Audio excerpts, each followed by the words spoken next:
Good morning, everyone. A happy Chanukah. So for the next 8 days, during the Shemona Esrei and during the benching, we're going to say the Al Nisim prayer.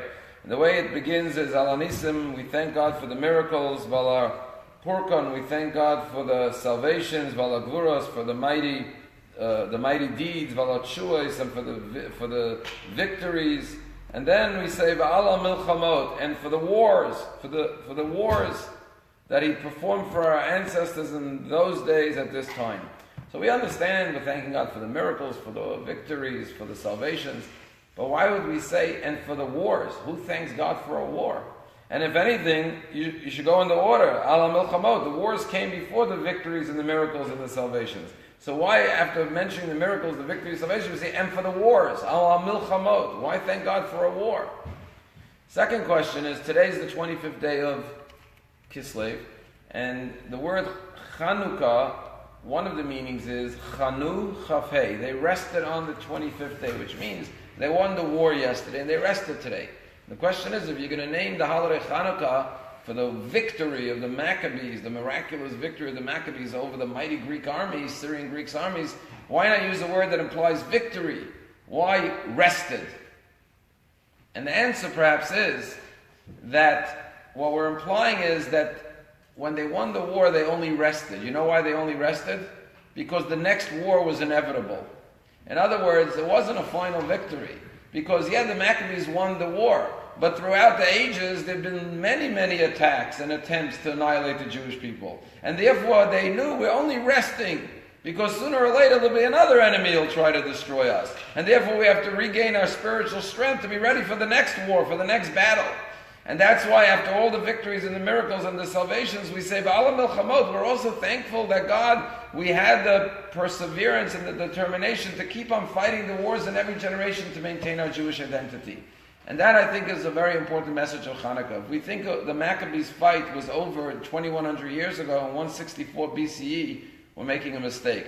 The battle for Jewish perseverance continues today, whether it's in a physical sense with the IDF in Israel, or in a spiritual sense, fighting assimilation here in America. And Chanukah is not just an old story. It's a story that goes on today that we have to stand up and be willing to fight for Jewish identity, for Jewish continuity. Or else, God forbid, we face the same threats. It takes tremendous effort and resilience and perseverance. And there's a story told about the Blushever Rebbe when he was in the concentration camps. And they managed to get some oil and some wicks to light the menorah on the first night of Chanukah. And all the poor Jews in the barracks gathered around the Blushever Rebbe, Rabbi Moshe Shapiro, to light the menorah. And the Rebbe started to sway, and all the Hasidim and all the Jews there were with him. And he began with the first blessing, Sha'as Nisim Lavoseinu V'yam Mehem B'zman Hazeh. And everyone said Amen with deep kavanah. And then he said the second blessing, the first blessing, Asher Kiddushanu, the second blessing, Sha'as Nisim. And then when he came to the third blessing, the Shechiyanu, he stopped. And he started to cry, and everyone was waiting to say the third blessing. And suddenly opened his eyes with his tear-filled eyes, and he started to look around and look at the faces of everyone in the barrack. And after examining everyone's face, he closed his eyes again, and with more tears, he recited the third blessing, Shechiyanu V'kimanu V'yaganazah. And when he finished, they sang in hushed tones the Ala Ma'oz Tzur and the Ala Nisim and the Hanera Talalu. And afterwards, someone said, Rebbe, why did you stop before the third blessing? And then why did you look up and examine everyone's faces? And he said like this. He said, when I came to the third blessing, I said, what am I about to say? Thank you, God, that you allowed me to live and sustain me to this moment. How can I thank God for living to experience this moment? We're in the concentration camps. Our brothers, sisters, mothers, fathers, sons, and daughters are being murdered. How can I honestly say, God, thank you, Shechiyanu V'kimanu Lazman Hazeh? He said, but then I looked around your faces and I said, wow, look at the faith of these Jews in the concentration camps.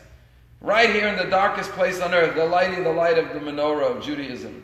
I said, I'm going to make a Shechiyanu that I live to experience the pure faith of the Jewish people, that even in the darkest hour, they still maintain their faith in God. And I recited the Shechiyanu on the miracle of experiencing the faith of the Jew in the Holocaust.